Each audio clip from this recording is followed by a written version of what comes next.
And we're live. What's up, boys? Woo! What's happening? What's up, Land Geek guys? How we doing? Hello. Hey, whoa, is there a good-looking girl back there? What happened there?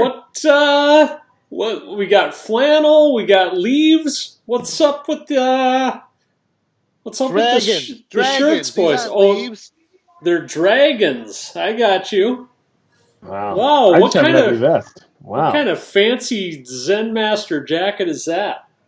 Wow. Shout out to my close friend and buddy Ken Richardson. He got this for me with his wife Lily in China You don't say. years ago. And now, due to the quarantine diet, it fits me. The quarantine diet? Yeah, I eat healthy now because I can't go to restaurants. Yeah, you used to be a big eater-outer. I haven't had my fish and chips in a long time. Yeah, it's one Matt, change. You know, Zeno used to. This dude used to go out every single day. I know. So, number one, I love the jacket. It's way better than my $8 Columbia vest. Number two, I'm not exactly losing weight with the kids being at home and drinking 10 times what I usually drink, which is almost nothing. So, a glass of wine at dinner kind of a thing. But I did go for a 1.5 mile run. I was on the Peloton. You know who I saw on the Peloton yesterday? Me. Jeff Detmer. Detmer was like, "Oh, I was doing the Greatest Showman ride. My kids were like, you got to do this ride." And then who shows up? Jeff Detmer. Like the movie Greatest Showman? Yeah, but it's like a Greatest Showman remix. It's kind of weird. I love that music. But I had an all-time high, or personal best, whatever, with Robin. So that was good. Went for a run this morning, and I'm about to die. So did you beat Detmer, or Detmer beat you? No, none of you guys can beat me on the Peloton. From a watts perspective? Oh, dude. I don't know how you judge. Challenge dropped. Please, dude, seriously, let's go tomorrow. I got you. No. I just showed up on the screen, by the way. For the first 3 minutes there, I was nowhere to be seen. But here I am. Hey, there he is. When you do a ride, how far up the chain? If there's 100,000 people on a ride that you do, where are you in that 100,000? I'm in the top 5 to 10%. Okay, you'll beat me. Yeah. Okay. I'm a solid 8 to 10%. Yeah, it totally depends on the ride. But so like a 45-minute ride, Matt Forbes, what's your output? Let me check my watch. Never done one because I'd die. Do you know that for the first time ever, I did a 90-minute ride last weekend. I want to hurt myself right now. I want to hurt myself right now. My God. My legs hurt from the run today, let alone your ride. Oh, my God. Yes. Who was the instructor? Matt Welpers. And this is all because of Eric Peterson. Eric Peterson challenges me and Mark Podolsky to a 8-week or 12-week Peloton challenge, and we got the 90-minute ride last Saturday. It was brutal. That's tough stuff. Brutal. That is tough stuff. I can't do that. That's aggressive. So anyway, it was fun. It was fun. It was good. 2 minutes in here. You better start telling people who we are and why we dress up. Women. I'm gonna ask Mike Zano in the Chinese Taekwondo shirt, Zen Master shirt. That doesn't make any sense. You can't say that. It's not Chinese Taekwondo. It does. You're blurring many cultures there when you say that. You can't say that. Yeah. I'm very sorry. I'm not here on the Blur's Day edition of Nightcap. I'm gonna ask Mike Zano to introduce to the community who we are and why are we here, Mike Zano.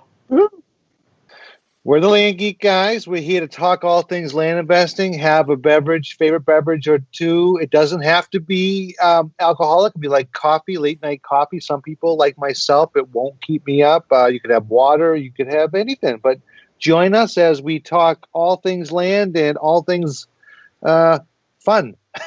And whatever the hell else we want to talk about.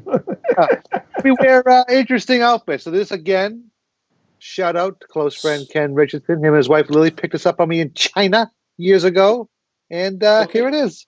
So it's me now. protein diet. Yeah, that's an amazing jacket. That is an amazing robe.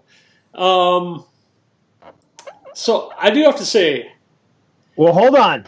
Time out. Megan Chimento is watching us right now. what's up, Wow. Meg? Who's that? Yeah. Hey, Megan.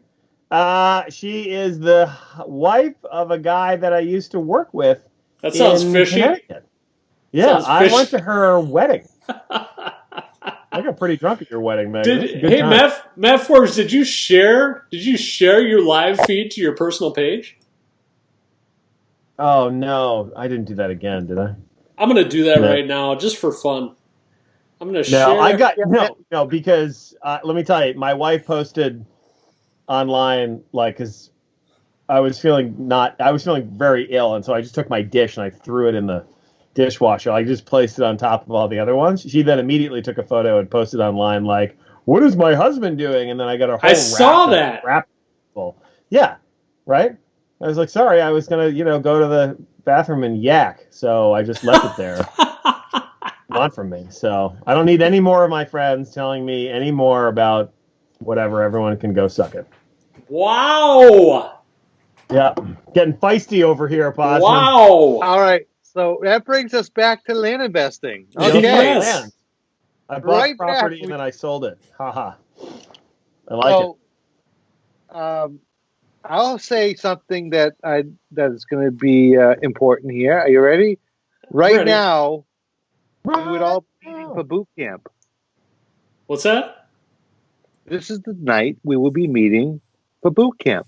So, yes, this is the You're weekend right. that we would be at boot camp. Oh, I think Yeah, we should you're- talk a little bit about boot camp in honor of boot camp. I think that there are many people out there who have not. Listen, when you work with us and you get the toolkit of flight school, you get 2 magical tickets. It's like you opened up the Willy Wonka chocolate bar and you got 2 golden tickets. They bring you to boot camp, and boot camp is an incredible experience. All day Friday, all day Saturday, half day Sunday. It's all things land investing. Mark Podolsky, he puts on an incredible show. I say it because he puts so much energy, and the energy in the room is insane, and he covers all aspects of the business. Now, here's the thing.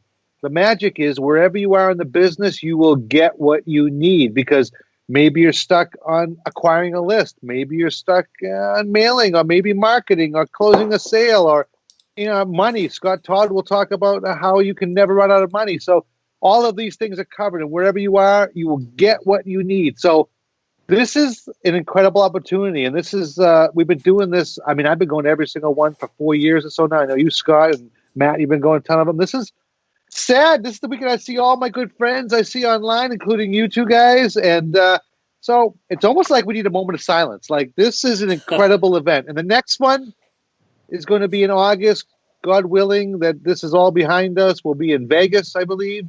And if you have not gone to a boot camp, you owe it to yourself because you will never have an experience like being in the room with 60, 70, or 80 people that are all doing this small niche. You remember, you can't go talk to your friends about this because they don't want to hear you made 300%, 400%. First, they're going to say, you're crazy. You're going to go buy land in the middle of nowhere and sell. Yeah, good luck with that. And then all of a sudden, you're going to start making crazy returns. And you're not going to want to go back, but you're going to find out real quick, nobody wants to hear how much money you're making.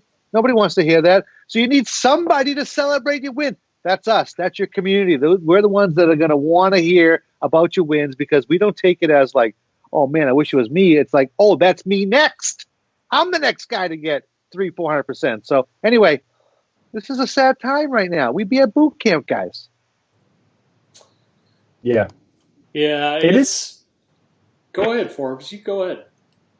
No, it is sad. I've gone to every boot camp for 2 years, or something like that. Like my first one was 2 years ago in Vegas, so I missed one. So I've gone to all of them but one, and like it's really cool to go and you see the same crew of a lot of the same people. You meet a lot of new people too, but it's weird to just openly and freely talk about land investing as opposed to like doing it, on the side where no one can hear. Right. So like, I don't know about you guys. I mean, you guys are probably more forthright with it, but like my friends don't want to hear about it. Right. And I don't really want to talk about it with them because like, I don't want to sit there and defend it. Right. I spent an entire Cub Scout camp out once all the kids went to bed for like 2 hours defending the whole thing, like 2 years ago. I don't know. So yeah, I'll miss it. At least I have you guys. It's an interesting niche, right? This is not every day that you find someone who is going to buy a piece of land halfway or completely across the country, never look at it, buy it 25 cents on the dollar, turn around and flip it by never meeting the person they're going to sell it to, and make 3, 4, 500%, sometimes 1,000, right, Scott? I mean, and Matt, you guys know, I mean, so this is not your average coffee time talk, around Thanksgiving. Oh yeah, by the way, I started investing in raw land. Like what? What do you say? Like, this is not your average family talk. This is different, and this is why we're never going to saturate the market, because many people just look at it like they can't grasp it. It's a simple, not easy, because we've talked about that. We can get into that. It's a simple process, but it's a unique niche, right, Bosman? I mean, talk about that. I mean, this is not something that is on TV. This is not something that is got people beat down the doors to get into. It's a very quiet little niche. Can you imagine this being on TV? So this is This is a unique niche because of all sorts of reasons. Number one, there are no emergencies. So like, I have friends in multifamily housing.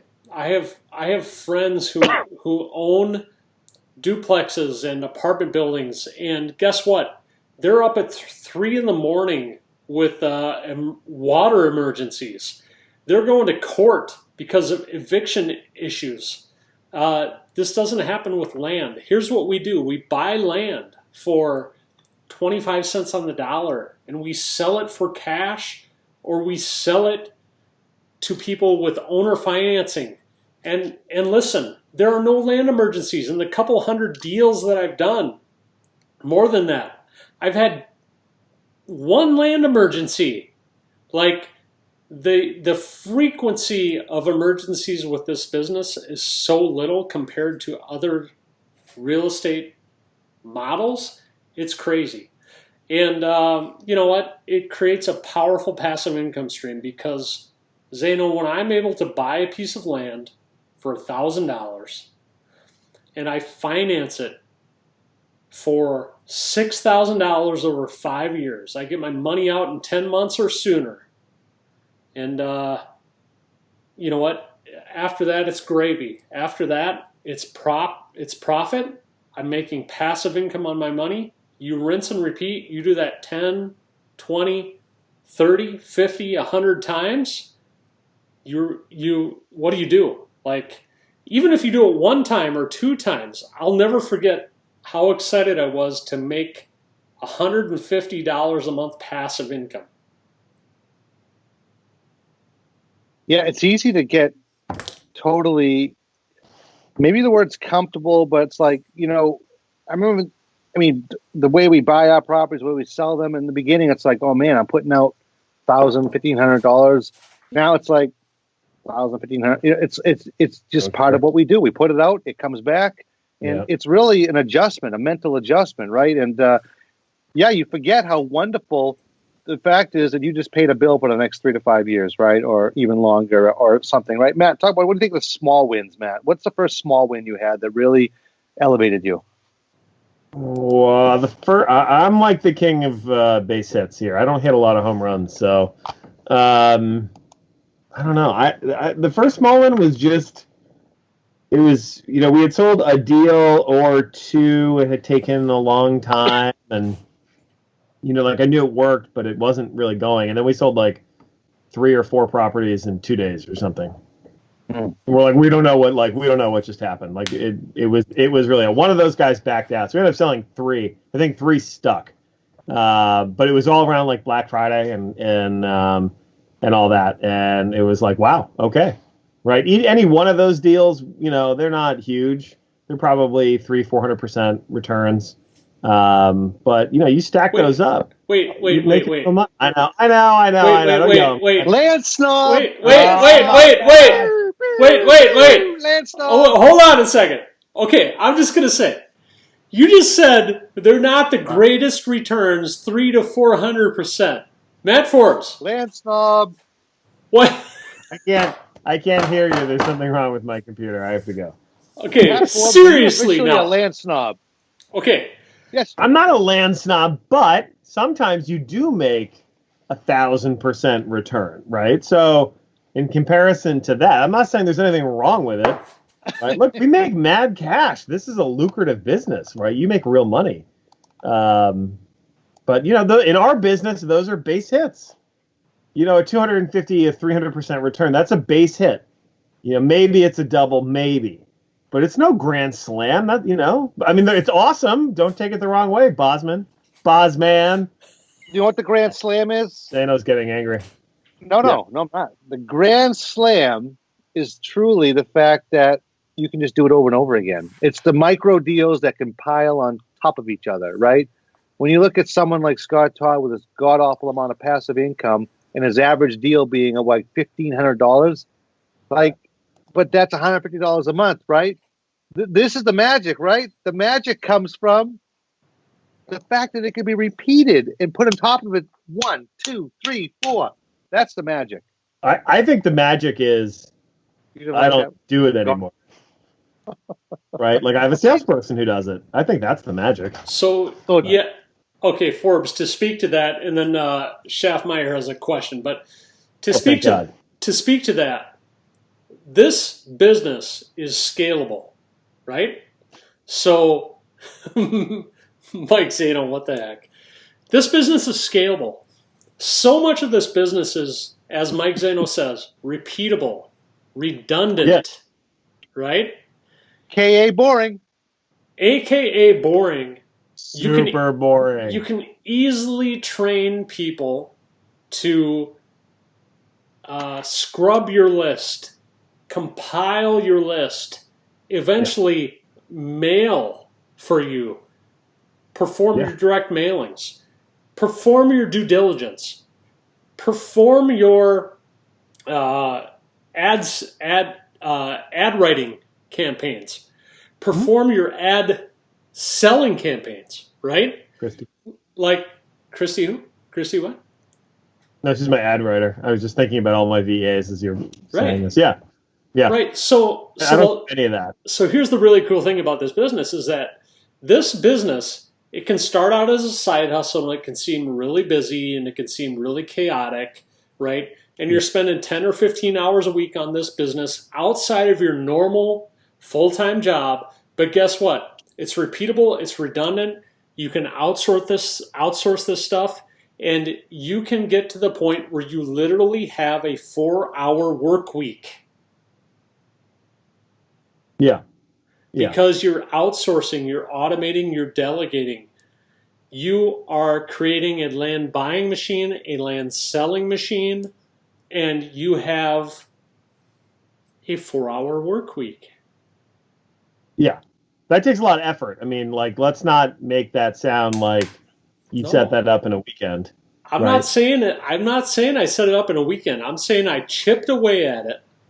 Yeah, exactly. Because when I started this, I was working 50 hours a week. I chipped away at this. I was carving out time. I was getting up at 5 in the morning. I was spending a couple hours on it in the morning. I was spending a couple hours on it at night. But listen, with consistency, with dedication, with discipline, what happened? I chipped away at it, and I eventually replaced my income with land investing. Zano, you're making fun of me. You're making fun of me. No, you did. No, we're totally. No, I'm not. This is a sign of unity. I chipped away at it. Unity. I did it. You remind me of Devo. Whip it good. Stop that. Whip it good. Man. Love Devo. 2 questions from Facebook. Number 1, what was the hardest piece of the business to outsource for each of you? Matt Walt. Good question. Number 2, from Bill Dickens, how many hours a week do your VAs work in the business? Mike Zano, you go first. I would say the hardest part to outsource probably the sales, because usually the last part. Not say, and because it takes someone with passion, someone with commitment, someone who's going to put the time in, someone who's going to And also it's the hardest part because you got to have a good amount of inventory to attract a salesperson. You can't have just a couple properties, so you really got to have some good deal flow going. So I think that's probably the hardest. As far as the VAs, that's a great question, and I don't have a calculation. I am so sorry that I don't, but I would say that they work a lot more than me. But that's a great question, Scott. Have you ever calculated that? I feel really shamed by that question. Thank you, Matt. No. But your answer is beautiful because you're like, I don't know. So That's how many? That's a great answer. How many hours a week does my VA work in the business? So I have a VA that compiles all your VAs put together. I got you. I got you. Quit yelling at me. Quit yelling at me. No, so I'm saying I have a list scrubbing VA that works probably 4 hours a week for me, right? I feel like I need a spreadsheet. Okay. Yeah, and then this is a great question, actually. I love this question. And then I got a due diligence VA that works maybe an hour a week for me. And then I have a marketing VA that works maybe 4 hours a week for me. So I'm thinking at this point in time, I probably have VAs that work for me and an intake manager, probably 15 hours a week for me. Now, anyway, those people, they are paid anywhere from $5 to $12.50 an hour. Wow. Okay.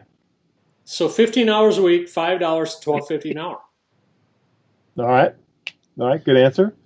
What do you think of that? I mean, that's crazy, right? So, I mean, you're talking about you have a team. You have a team of 5 people dealing with your mailing, your due diligence, some of your closing processes, your selling. They're working for you maybe 15 hours a week. Yeah. Okay. And what was the hardest one for you to outsource? Scotty Too Hottie? So, the hardest one by far is the sales manager. So it kind of goes like, so I don't know. I think everybody has their own pain points in this business, and you tend to outsource things that are painful initially, right? What's the most painful thing, Mike Zano, in this entire business? Whoa.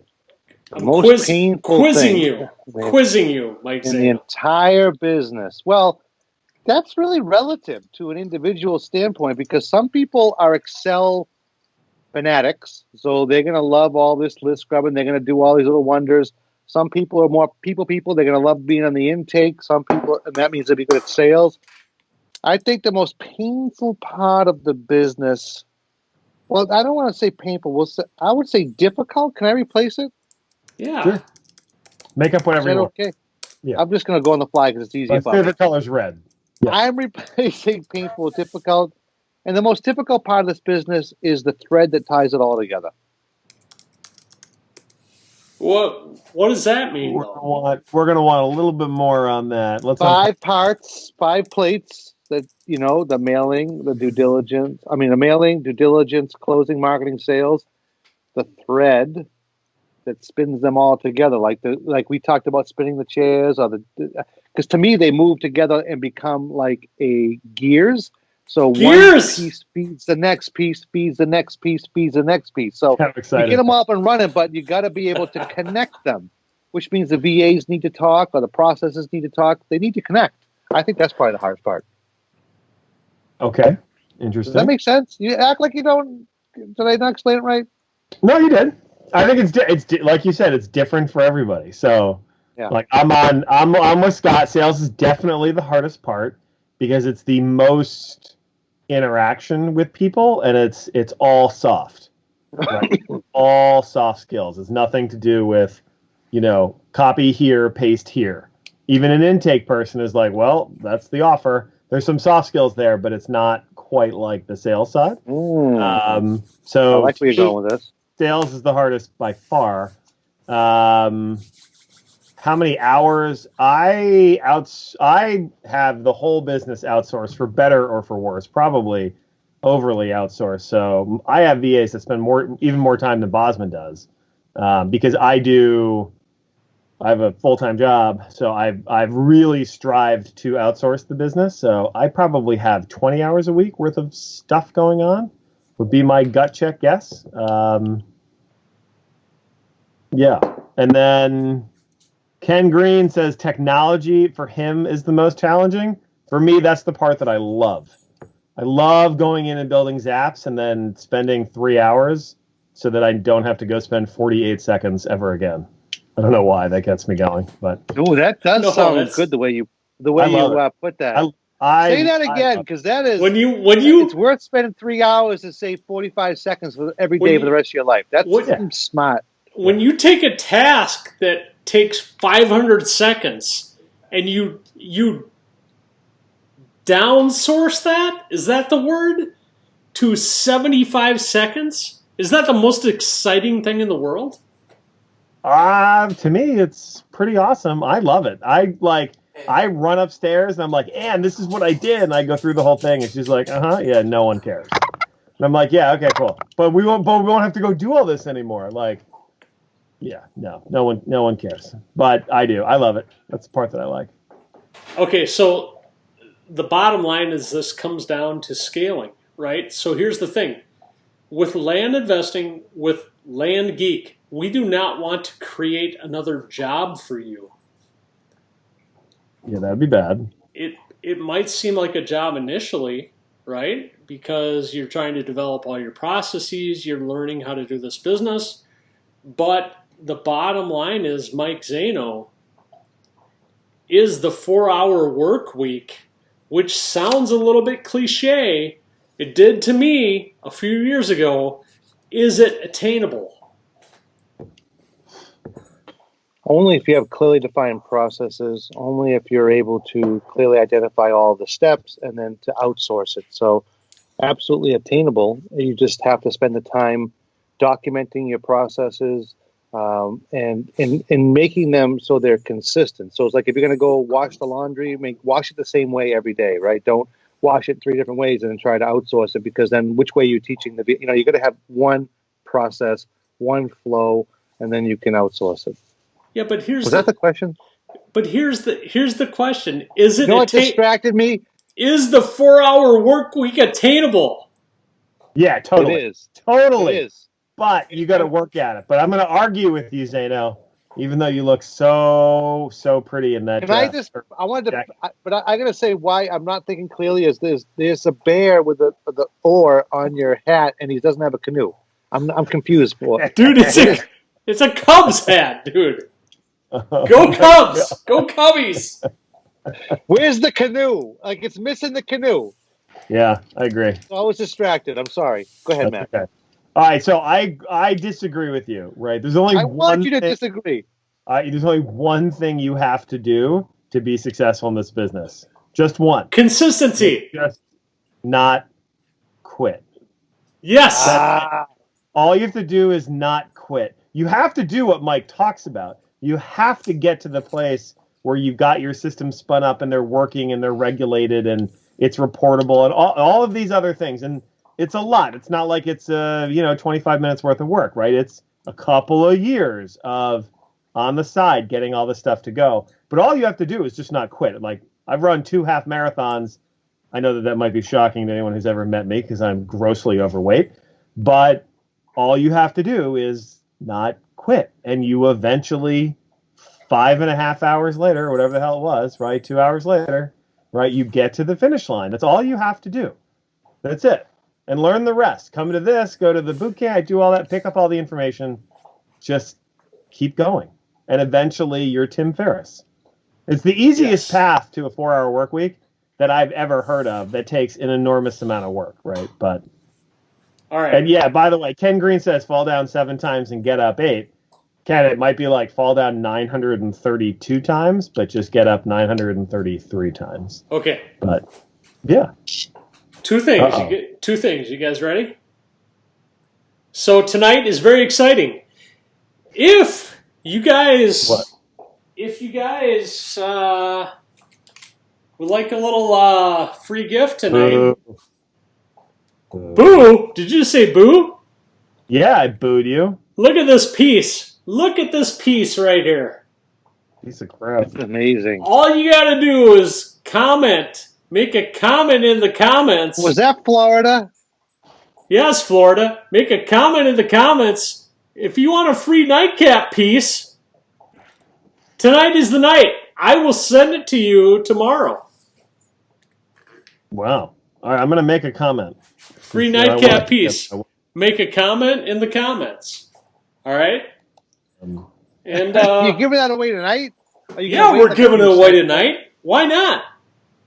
Sure. Oh man, how many viewers we got? It's the COVID giveaway. We got like 30 viewers tonight, dude. All right.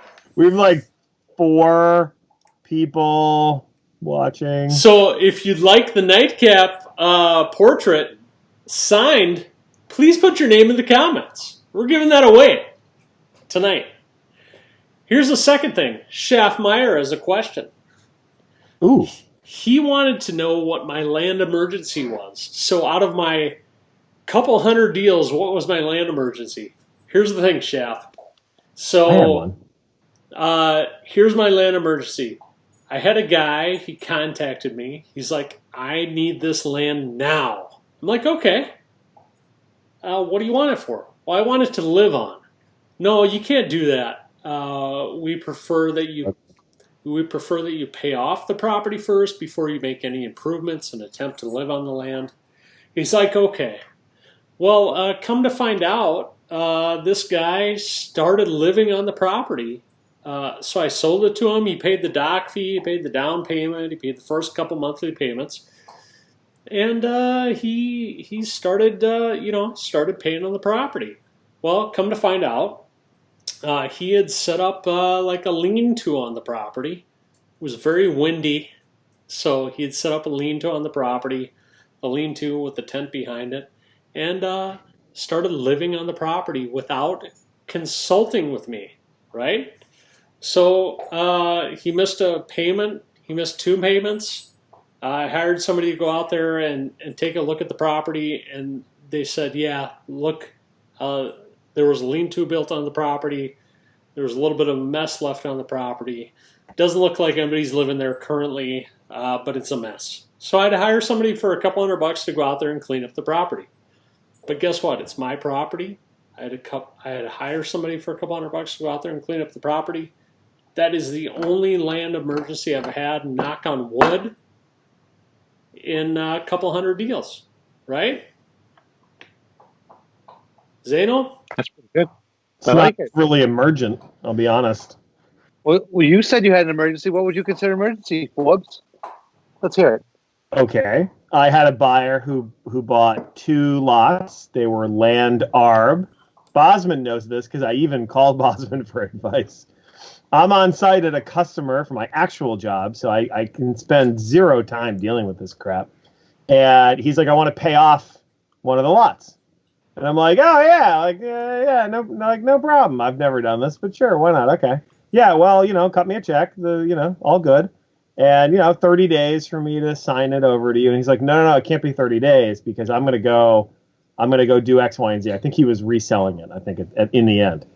And I'm like, oh, okay. I'm like, well, it's not really a big deal. Let me just go do a few things and I'll get to the county and yada, yada, yada. And so I called the person who owned the land, right, that I was land arbing from. They're like, yeah, whatever, we're good. Just send us the check. So I got the check from him on like a Monday. I sent a check on a Monday to these other guys, right? And we overnighted it to them so we could get all this done. But it didn't get processed. Like they didn't take the funds and release the land. I thought we had the rest of the week and we were good. But the week came and went. They didn't do it. There were extenuating factors on their end, which are, by the way, completely fine. But in the end, the guy called me the following week, and he's like, hey, I'm ready to buy other property. Where's this other deed? Like, is this fake? I'm like, okay. So I had to, get those other guys, listen, I need your help right now. I got to get this done so this other guy can go buy more property. yada yada, which we did, and it wasn't a big deal. But there was a twinge of like, bah! Right? If he wasn't like, I want to go buy more from you, I wouldn't really care, because to be like, I have 30 days, and it wouldn't be a big deal. But because he was an active buyer in that particular situation, I needed to get stuff done now, which worked out. And I got it done the day I needed to get it done, and all is well. And I just talked to the guy, and he loves me. But that was the closest thing that I've seen to an emergency. And even that's not overly emergent. It felt like it was in the middle of that. I'll say that. I would agree. It's not overly emergent, right? No. Nobody's dying here. Nobody's dying here. You don't have to wake up at 3 a.m. to deal with an issue. You don't have to go to court to deal with an issue. We're all good. Let's see here. By the way, think of all your friends who are in multifamily right now. Yeah. Think of all your friends who own like 10 or 20, and they're so smart, Airbnbs right now. Or those guys who own 30 single families with renters who can't pay right now. Like, we're completely insulated from all that crap. So, Yes, we are. Absolutely. All right, here's a question from Michael Ring. Michael Ring, Hope Flight School is going well. Michael Ring just started flight school not long ago. Nice. When you are just getting started, did it seem hard at first to build credibility with your sellers and buyers? Can you each give me an example of how you establish credibility when you first get going? Yes, I can give you an example of establishing credibility with a seller. I've actually sent a seller testimonial from prior sellers. So I'll get a statement from a prior seller about how the process went with me selling their land, and I actually have a couple guys in the wings for references on the sell side. Now on the buying side I think is a little bit easier.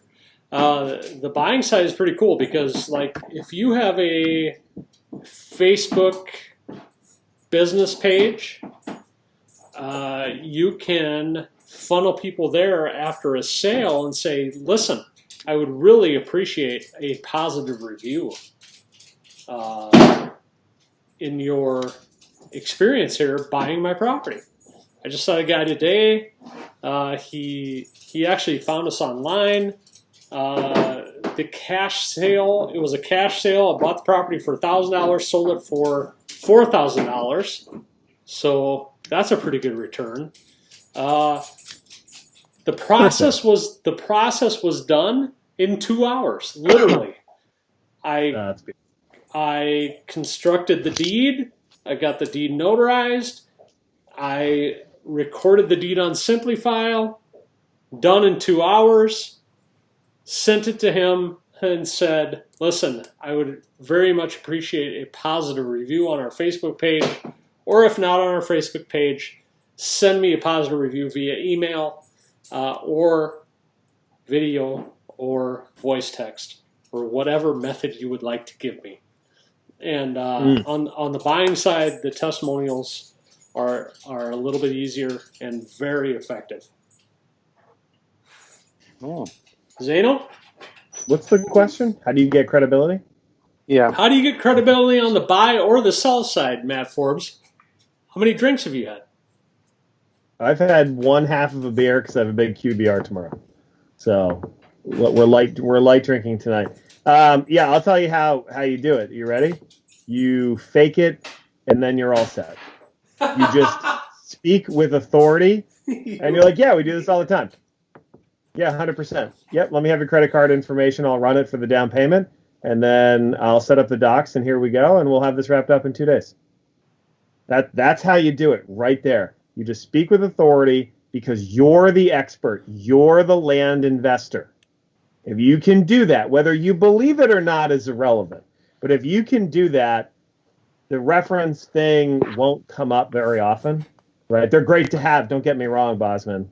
But if you're speaking in the right tone with the right conviction, you don't need any of that stuff. No, I Very hear good. you. It's all about conveying. It's all about conveying trust in Yes. in your buyer, right? So Yeah. literally, I will tell you today. With this cash buyer today, do you know how much time I spent on the phone with this guy today? 4 minutes. 43 minutes today on the phone. Do you know why? Because it was a good deal? I get on the phone with this guy, and he's got an interesting story. He's got an interesting why, and I feel like my land fits his why. So, That's awesome. So, like, I'm going to have a conversation with this guy. Now, this is not typical. I'm telling you, like, I do not typically have a 43-minute conversation with a guy on the phone to get a cash sale. But today, this guy, he's like, listen, I'm up here in Oregon. I'm hauling parts for a new wind farm, and I need a piece of property between Texas and Oregon to I was going to say, I don't think it's Oregon to camp on every now and then. I'm like, okay, listen, here's the perfect parcel for you. And listen, I don't know, I just had fun. I talked to him for 43 minutes. I'm not lying. I'll show you on my phone. And you know but what? you did it because you did it because you could. I did it right? because I could. You're exactly right. You I did it because compelled. I could. Because 4 years ago, I could not have done that as a physical therapist in my clinic. I could not have had a 43-minute conversation with the guy, right? Yes. But now, because I have created this passive income stream and I've been able to quit my job, I was able to have this conversation with this guy. Yeah, that's awesome. Was Mike Ring asked this question? Mike Ring, yeah. I believe. So, Mike, you got to know your processes. So, buy side, sell side. If someone asks you, hey, how's this going to go, Mike? I'd like to sell you my property. If you stumble over your words, it's going to seem like maybe it's a little sketchy. So you really just need to practice talking about and knowing your processes. Same thing on the sell side. If someone asks you, hey, how can I own this property? You just need to be able to tell them very clearly how they can own it. This is the process. It's very simple. In fact, all you need to do is X, Y, Z. How do I sell my property? I want to get rid of it. Great. It's going to go like this. 1, 2, 3. If you know your processes, right, and you understand them and you can talk about them in layman terms, not all complicated, right? You're talking with regular people here. Relaxed, easy conversation. You can convey exactly what the process is. You will instill confidence in the person who's buying, selling. Yes. Awesome. Awesome, Mike Zano. They say awesome possum. Awesome possum. Wow. Am I about to? Oh, wow. Awesome. Mike possum. Zano, I have a question for you, Mike Zano. You ready? Cool bean. This is about my jacket? No, this is from Michael Hoff. He says, do you learn where to get this land in flight school? Yeah. Yes, Mike. Flight school is actually insanely awesome. And the thing is, it's systematic. So you don't have to have any prior knowledge. That being said, we've had several people who are actually very experienced doing several deals per month that go into flight school and are also blown away. What it is, the reason why, it's the exact way to set up your business, right? And it starts from square one. So the very first lessons are about how do you find an area? Why does this market exist? How do you find an area? What is a good area? When you find the area, how do you build a list? How do you price the list? It goes into the whole matrix. I mean, it's amazing. So yes, flight school will take you through that deep dive and you'll come out the other end with complete knowledge on how to find an area, build a list on an area, mail it. Because listen, here's the secret. And I don't have the sign behind me because it's over there. Deal flow solves everything, meaning deal flow is offers that are accepted and counter offers. Without those, the rest of this business is philosophical, right? It's like, if you had a deal, you do this. If you had a deal, you do that, right? And the only way to get a deal and have deal flow is to mail. And the only way to mail is to know your area. The county research is utterly important and is absolutely the method to perform that is right at the beginning, class 1, flight school. So, in short, yes. I like to talk, Matt. I just can't say yes. I'm trying to get people to look at my dragon jacket, so I need to talk. I love it. Yes, master. While Scotty eats a pen over here. I like it. I like it. Bill, I got a Facebook question. Bill Dickens, ever find out that you have squatters living on your land since you may never even see the land you own? Bill, it happens. Not that often. No. But it happens. Bill, one time. No times. Bill, one time in over a couple hundred deals. Yeah. My buyer, right, became a squatter, and you know what? If I went back and listened to the conversation, initially, I wanted the sale so bad, right? I wanted the sale so bad, but listen, there were all these red flags. All these red flags popping up. This guy wants to live on the property. No, we don't want you to live on the property. Yeah. Until payments are complete.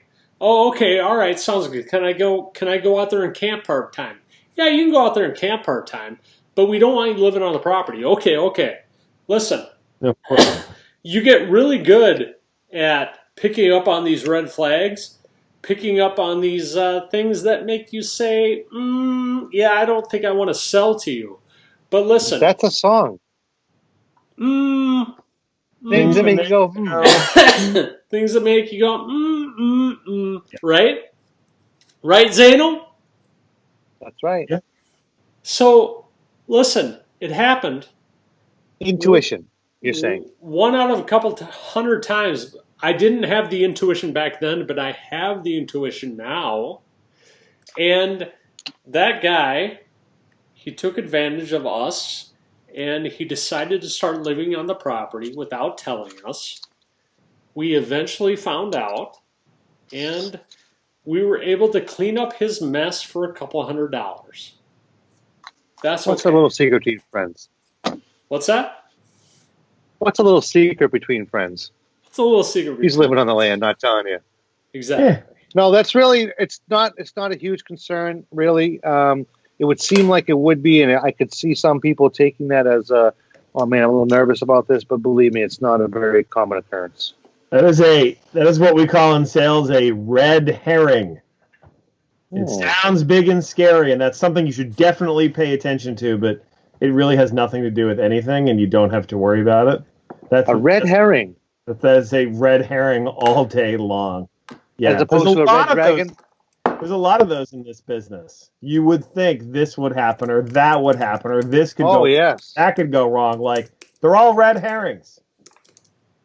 And a red herring, again, to me, is an excuse, a reason not to take action because of fear that, what about this? What about that? And these are things that are going to limit you from success because you're going to say, well, I don't want to do it because the business is saturated, or I don't want to do it because someone might move on. I mean, these are just reasons that will keep you from executing, it sounds like, a red herring. Well, there's something that you focus on. So if you're in like a big, $1 million sales deal and someone's like, yeah, but what about this report? Most sales guys are like, oh, let me go talk about that report. And you're like, dude, that crap's a red herring. No one cares. That has nothing to do with anything. I'm now going to ignore that question. I'm not even going to answer it. Right? That's what these things are in a new person's mind. Right? They're like, these are these big things, but in the reality is it's not that they don't matter. Like, I don't want to say that, but like, yeah, okay, so this one time at band camp, this guy was sleeping on my land, and it cost me $300 to fix it. Okay. Right? No, that's a great point, because if you look back from when you started the business to wherever you are now, the perception, it just changes, right? So there's all these things that seem scary and all this, and it's just a matter of repetition, and you learn that it's not the case. Yes. Like my red herring coming into the business was I wouldn't understand the legal side of it, and I wouldn't have the right deeds and the right contracts and all of that.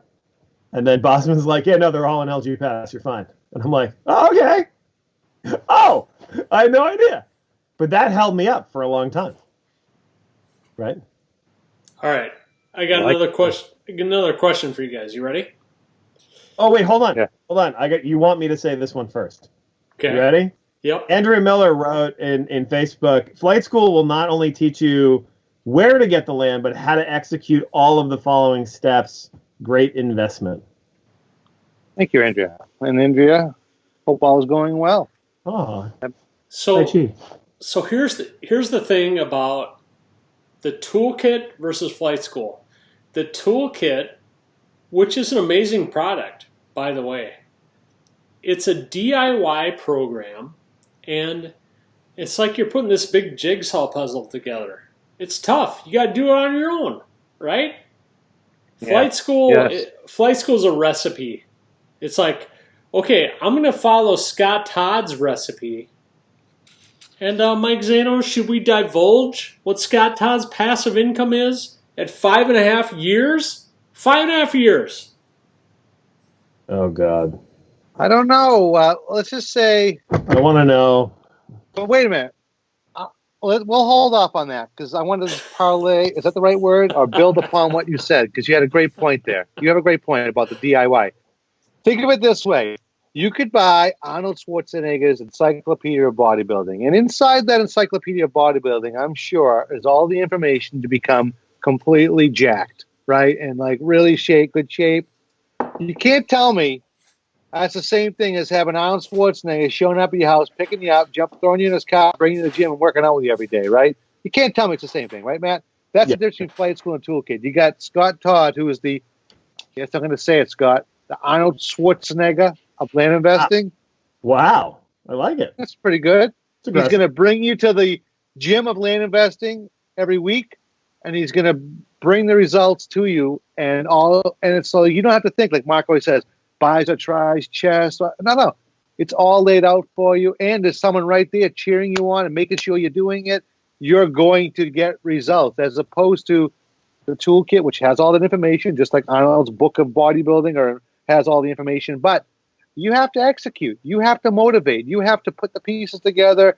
You have to sort of say, well, this is my routine. These are all the things you have to build from the facts. So it's just, I think that might give you a better, how's that? Is that good? Yeah, I would say that the toolkit is like high school, and Scott Todd's flight school is like getting a 4-year college degree.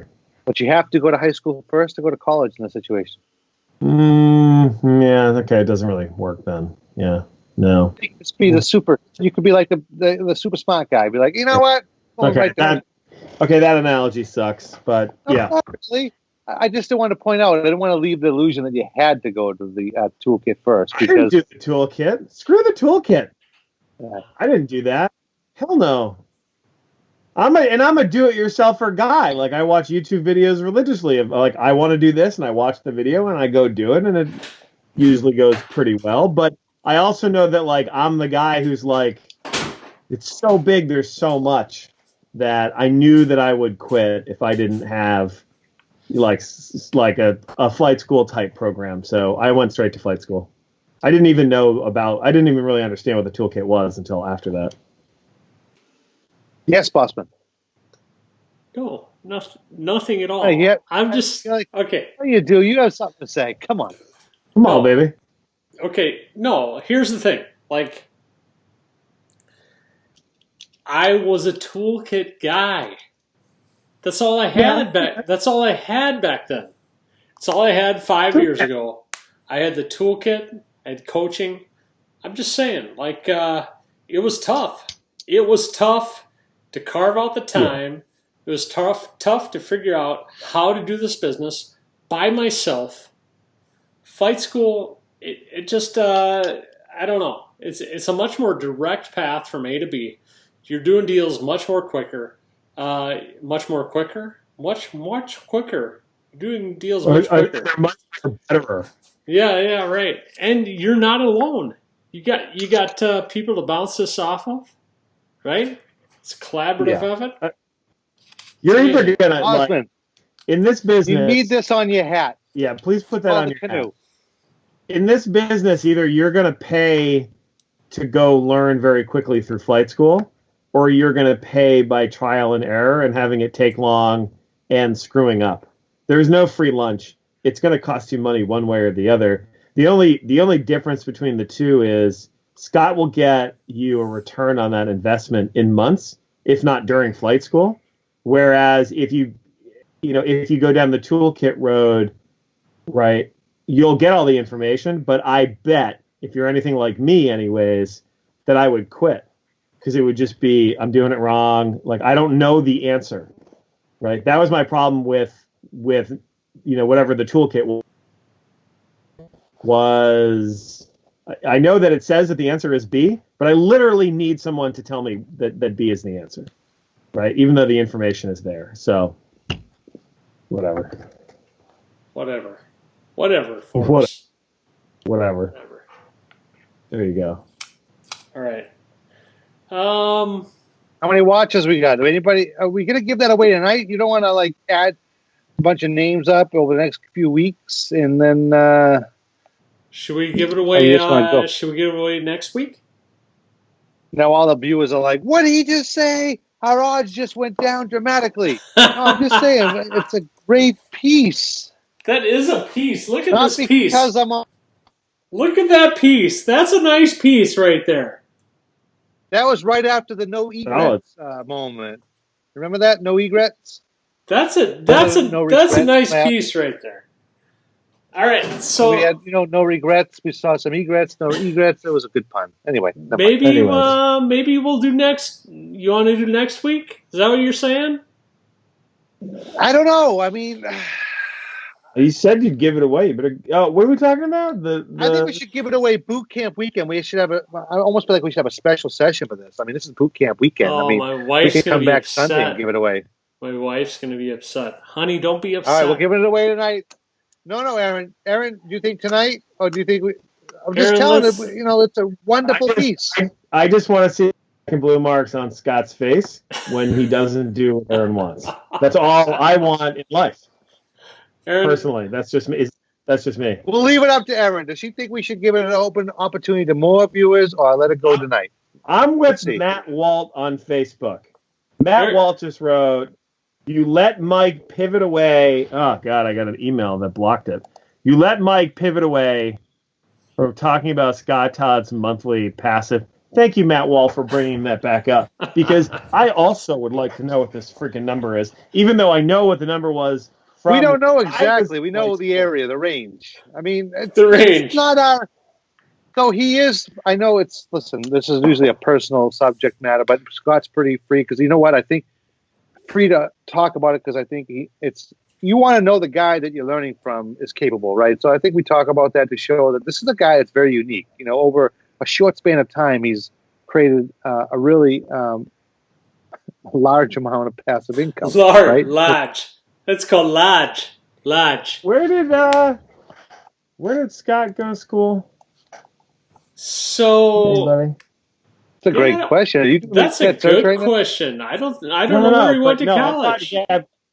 I thought he had like an MBA from like Wharton or something. I wouldn't doubt it. Yeah, no, like he's not a dumb dude. I mean, we know this just because we're used to him, but I don't think that. So my wife says we have a winner for the nightcap. All right, piece. It's tonight. Tonight. And the winner is Jason Hoffman. Jason Hoffman won. He won the nightcap piece. Now, is he going to display it proudly? What's he going to do with that? To put in his office. Jason Hoffman, that's a nice piece. Look at that piece. That's a nice piece. It's going to be a nice piece of crap. Hey! What? Matt, you're going to be in the next one. What? What's up with that? What's up with that, Forbes? Whatever. I think Matt's going to be sitting on the couch and we're going to be leaning on each shoulder. It's too tall to stand up next to us. So we'll be like, Just jealous. Don't worry You about know it. what, I'm just over Forbes? here. You know what, Forbes? This was framed a year ago. Okay. All right. Let's see how it is. That's cool. This was Let's see how framed it a is. year Here we go. ago. so we have a winner, and Yeah. so let's do this. Do we have YouTube comments coming in? Have we been shying away from those? Or do No, we have anybody? I'm not shying away from anything. Let's see. Do we have Fortune fighter Matt Forbes, you're looking way too good for quarantine. Whoa! Wait a minute. Yes. Is that from your wife? And if Is it's that from not, your wife? and if it's Who not wrote from that? your wife, is that appropriate? I don't know. I'm just saying. If it's from your wife, it's absolutely appropriate. Fortune For everyone who 500, doesn't know, you're I'm looking totally in love with way his wife. too good for quarantine. There's no ID on that name right there. All right. Oh, nah, my wife's definitely not on YouTube. That's for sure. Well, then it's someone Be ugly. else. Hey, do we have any? Do we have any segments? All right. You know what? We've been on for an hour. That counts. We've been on for an hour, Yes, let's hear. and we gotta get it going soon. But listen, Can I ask my last question? no, Yes. no. No. Sorry, Joe Collins. One statement. Sorry, dude. One statement, and then you can state your statement. Tomorrow, we are having Grill the Geeks at noon p.m. Pacific. Noon p.m. Pacific, 3 p.m. Eastern. Larry Overstreet and Zach Kep tomorrow. All right. Yes, those are. That's traditionally done at the boot camp, so it's a great time to have. It's kind of what inspired it. Grill the Geeks is where you get to ask all types of questions of people who've been in the business different periods of time. It's really educational. It's really fun, and you don't want to miss that. It's going to be awesome. And hopefully I'll get invited. That'd be nice. All right, I got to ask this question. I know we got to go. Andrea Miller asked, I had a photographer go out to one of our parcels, and she said there is a trailer there with a sign that says, "Keep out, leave with your life." What next steps would you recommend I take? I would talk to the sheriff's office or, what the story is. That'd be what I would do. Doot. Anybody? Yeah. So she went to the property and it said "Get away." The signs were posted on her property. Is that what you said? Yeah, it was leave with your life. Yeah, sign that says "Keep out." It doesn't mean anybody's actually there. Well, there's a trailer with a sign that says that. Yeah, I mean, I would call the local authority. Be like, hey, what's the deal? Call the authorities. Yeah, I'd call them. Yeah. I don't think it's the end of the world, though. Right? It is what it is. Well, the due diligence process often will include having someone, take a couple photos or something. It could unveil someone. It doesn't always have to, but there are times you may be inclined to send someone out and take a few photos just to make sure everything is the way it should be. So this is a property she's just buying now or already purchased? No, I had a photographer go out to one of the parcels today, and that's what she said. She said there was a trailer with a sign that says "Keep out, leave with your life." Right? So first of all, people put up dumb signs all the time. So I'm not trying to minimize it. It does sound like this is going to be annoying, but I would just call the local sheriff's office and just ask, like, hey, I own this land. There's somebody out there. Like, hey, what do you know? Now, did she go or she said the photographer? Because it's, we want to make sure the photographer went to the correct location as well. Yes. No, sure, photographer. I'm actually not Andrea Miller. I know you're thinking that this is Andrea. No. I'm just saying this to you. We're talking about this, right? That it's important to make sure that the photographer was with. But anyway, correct. All right. It's legit. We are devolving. Okay, so we didn't spend enough time on that, Andrea Miller. So let's talk more about that either next week or on a call with Scott. Just call Scott. Just call Mike. Just call Mike and he'll answer your question. But that's And, the is this going to be priority mailed, the winning picture? Call the sheriff. Just call the sheriff. All right. What are we going to do? We're going to end with a little toast? I'm going to end with a toast. Here's What? to you, and here's to me, and here's to land, and here's to being free. Cheers. I like that. That's a good one. Cheers, Cheers. Matt. Cheers. Cheers, Scott. Oh, people are giving me shade on the podcast. Yeah, dude, I like Joe Collins. That's legit. By the way, Matt Levy, I did live? find out that one of my properties was a meth lab in the past, which I thought was interesting. The guy who bought it was like, yeah, I mean, they left. Wasn't a big deal, but he's like, yeah, the neighbors told me, like, Wow. the people here were doing it. I'm Hey, like, wow, yeah. Hey, Zeno, this would make you feel good. Someone said I would definitely be giving Scott a sobriety test. No way he could pass the walk and turn test. Cheers. I'd like to see you walk and turn. Yeah, that wasn't very nice at all. I like that. I'm good friends with Joe Collins. Matt Levy, let freedom Oh, Mark ring. Podolsky, That's cheers! not the show. Dude, that's a different show. The Well, it's just in Godfather! time for Let Freedom Ring. The Godfather just Just tuned in in. time. We're just signing off, buddy. We're going to do a little Freedom Ring. He can join us. Ready? Okay, you ready? I'm not doing 1, 2, 3. Let You are, Matt.